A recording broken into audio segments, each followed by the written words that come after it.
نمیذاریم. گفتین تریبون حق نداریم. میخوام حرف بزنم. میخوام بگم نمیتونین منو به زور ببرین. بلیط خریدم اومدم تو سینما. نمیتونین به زور منو ببرین.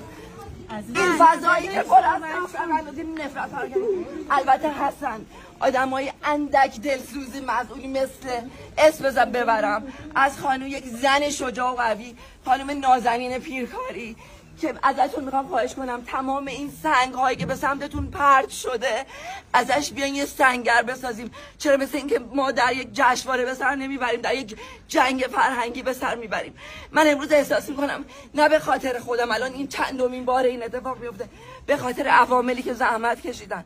میخوام ازش هم تشکر بکنم و بگم آرزو میکنم روزی بیاد خیلی زود، شاید همین سال آینده، که جشنوارمون بیکینه، فرهنگی و تخصصی برگزار بشه.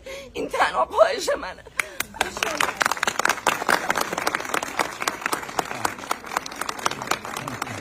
شاید برای خیلیاتون سوال باشه که این فیلم هست صداشو زیادتر کنی که صدای من اصلا نرسه.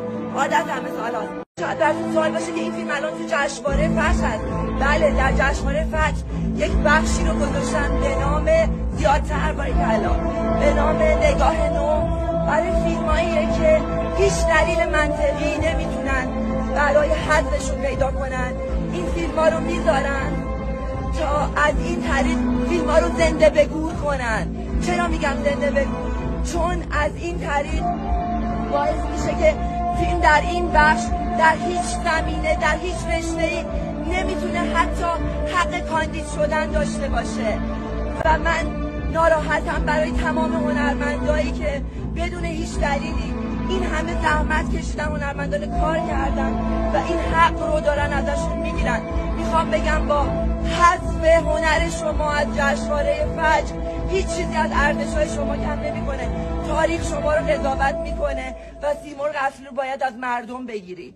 شما نمیتونین جلوی حرف زدن ما رو بگیری. من میخوام که از نخبه های کشورمون، از جمله نویسنده این فیلم آقای کاظم دانشی که بسیار جوون و با استعدادن، خواهش کنم که اجازه ندن این موانع باعث بشه که دل سرد بشن.